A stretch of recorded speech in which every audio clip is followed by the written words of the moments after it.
Good morning student, how are you? I hope all is well. Welcome to online classes. आज से हम लोग start करते हैं सोशलॉजी का फर्स्ट चैप्टर, जो कि हमारा जो समाज शास्त्र है इसकी काफ़ी यूनिट है इसके बारे में कि सोशलॉजी क्या है। तो आज हमारा फर्स्ट चैप्टर रहेगा कि समाज शास्त्र एवं समाज, इसका इंट्रोडक्शन, इसका परिचय कि समाज क्या है, इसके बारे में आज हम पढ़ेंगे। चलिए स्टार्ट करते हैं।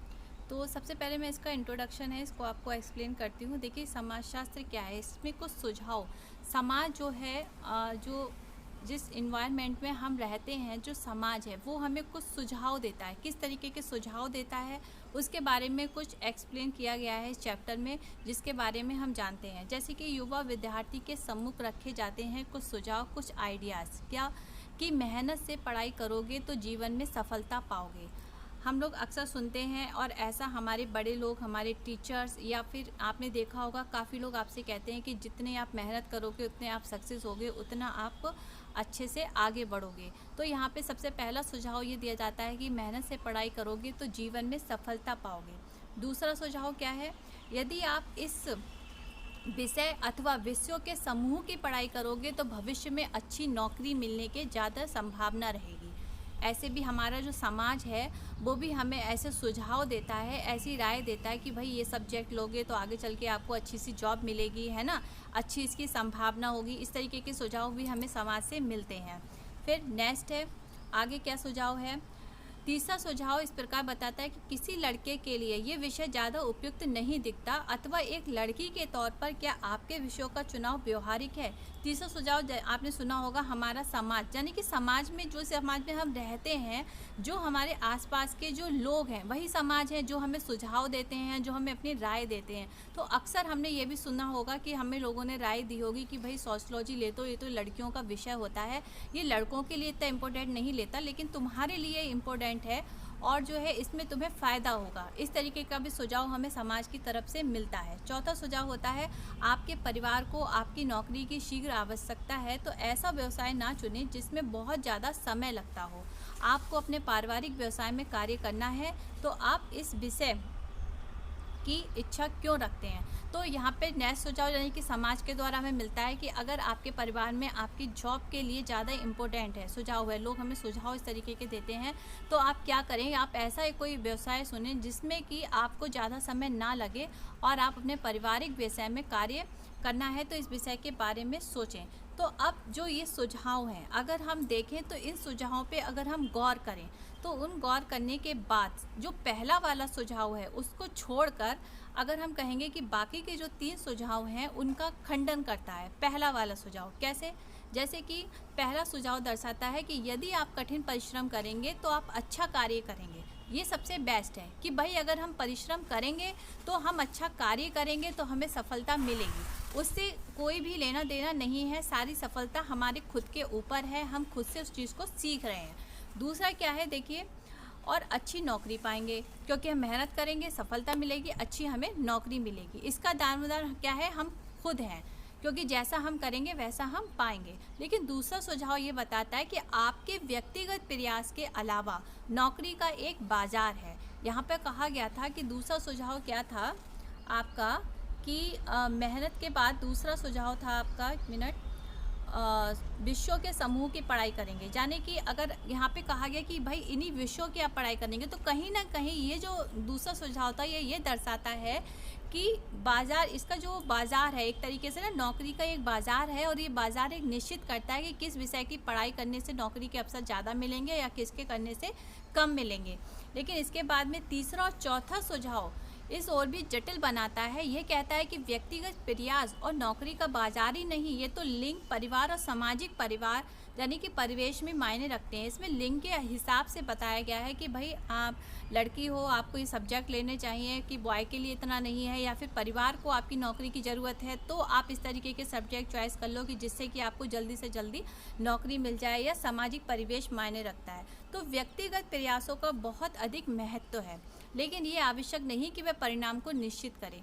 अब जैसा कि हम देखते हैं कि कुछ अन्य सामाजिक कारक भी होते हैं जो परिणाम को निर्धारित करने में महत्वपूर्ण भूमिका निभाते हैं।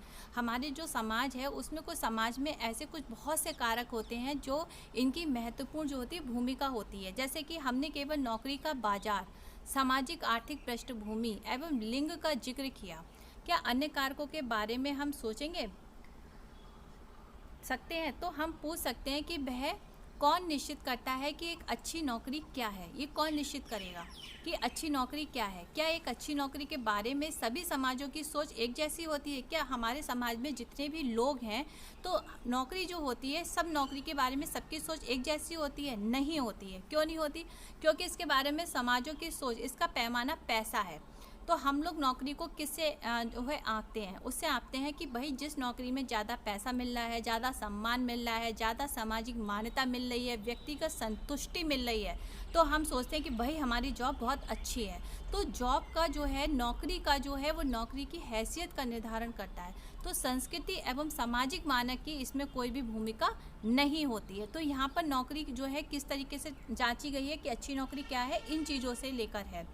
तो प्रत्येक विद्यार्थी को तरक्की हेतु मेहनत से अध्ययन आवश्यक करना चाहिए, क्योंकि अगर देखिए आपको सक्सेस होना है तो आपको क्या करना है कि अपनी लाइफ में तरक्की के लिए, आगे बढ़ने के लिए मेहनत से अध्ययन करना है। लेकिन वह कितना अच्छा कर पाता है ये सामाजिक कारकों के एक पूरे समुच्चय के द्वारा निर्धारित होता है, क्योंकि आप कितना अच्छा कर रहे हो, कितना आप सफल हो रहे हो, तो वह सब एक समाज का जो समूह बना हुआ है, जो उसका समुच्चय है, उस पर निर्धारित होता है। नौकरी का बाजार जो है अर्थव्यवस्था की ज़रूरतों से परिभाषित होता है। अर्थव्यवस्था की जो ज़रूरतें होती हैं वह हमारी सामाजिक, आर्थिक, राजनीतिक नीतियों पर आधारित होती हैं।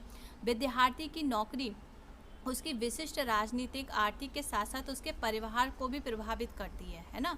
तो यहाँ पर जो है किस प्रकार समाजशास्त्र, मानव समाज, हम ये पहले देख चुके हैं कि एक अच्छी नौकरी का अर्थ भिन्न भिन्न समाजों में भिन्न भिन्न होता है। देखिए सबकी सोच हर जॉब को लेकर अलग अलग होती है। किसी की नज़र में टीचर की जॉब बहुत बेस्ट होती है, किसी की नज़र में कुछ खास नहीं होती है, या फिर किसी की नज़र में आप कोई अच्छा वर्क कर रहे हो, कहीं पे किसी कंपनी में कर रहे हो, तो कोई कहेगा कि भाई ये तो बहुत ही छोटी सी कंपनी है, छोटी सी जॉब है, तो उसकी अहमियत इतनी नहीं होगी। लेकिन जो कर रहा है उसके लिए उसकी अहमियत बहुत है, क्योंकि वह उससे जो है उसका रोज़गार चल रहा है, उसका घर चल रहा है। तो अलग अलग समाज में अलग अलग लोगों में उनका अलग अलग नज़रिया होता है। देखिए समाज में जितने भी लोग रहते हैं सबके व्यक्तिगत अपने अलग अलग व्यवहार होता है, अलग अलग उनका हर चीज़ को देखने का नज़रिया होता है। तो एक अच्छी नौकरी का अर्थ भी समाज में अलग अलग और भिन्न भिन्न तरीके का होता है। किसी व्यक्ति के लिए किसी नौकरी की सामाजिक प्रतिष्ठा कितनी है अथवा नहीं है, वह उस व्यक्ति के प्रासंगिक समाज की संस्कृति पर निर्भर करता है कि वह उसकी कितनी इम्पोर्टेंट समझता है। अब इसका समाज का क्या अर्थ है? क्या इसका अर्थ है कि समाज जिससे वह संबंधित है, व्यक्ति किस समाज से संबंध रखता है? क्या ये पास पड़ोस है? समाज क्या है? देखिए पास पड़ोस का समाज अलग है ना। क्या ये समुदाय है? हम जिस समुदाय में, जिस ग्रुप में रहते हैं, क्या वह समाज है? क्या ये जाति जनजाति है? जिस जाति या जनजाति में हम रहते हैं, क्या वह समाज है? क्या हमारे माता पिता का व्यापारिक जो दायरा है, क्या वह समाज है? क्या ये राष्ट्र है? क्या इस प्रकार का ये जो है दूसरा बिंदु है कि वर्तमान समय में व्यक्ति कैसे एक से अधिक समाजों से जुड़ा हुआ होता है। कि समाज, देखिए जब हम किसी ग्रुप में जुड़े होते हैं तो ग्रुप के जो मेंबर्स होते हैं वो एक अलग समाज होता है, उसमें हम अलग लोगों के विचार सुनते हैं। एक हमारे पास पड़ोस के जो लोग रहते हैं उनके अलग विचार होते हैं, उनका अलग नज़रिया होता है, वो एक हमारे तरीके का जो है समाज होता है। एक हमारी फैमिली होती है, हमारे पेरेंट्स होते हैं, हमारे भाई बहन होते हैं, तो वो एक हमारा समाज होता है। एक हमारा राष्ट्र, हमारा देश, पूरा समुदाय, वो एक समाज होता है।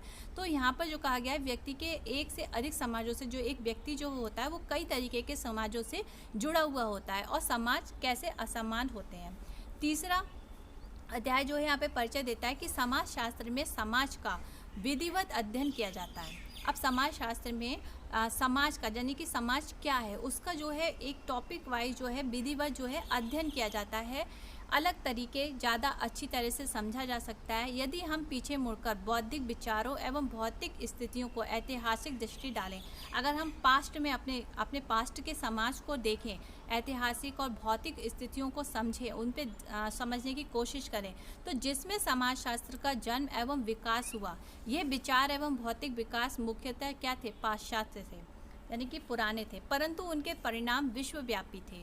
5वां, हम विश्वव्यापी पक्ष एवं तरीके को देखते हैं जिसमें भारत में समाजशास्त्र का आगमन हुआ। अब समाजशास्त्र का हमारे भारत में आगमन किस तरीके से हुआ, ये याद रखने के लिए समाजशास्त्र एवं समाज का महत्वपूर्ण है। तो जिस प्रकार हम में से प्रत्येक की अपनी अलग एक जीवनी होती है, जैसे कि हम हैं और हमारी सबकी अपनी एक व्यक्तिगत जीवनी होती है, सबकी अपनी एक कहानी होती है, हर व्यक्ति की एक कहानी होती है।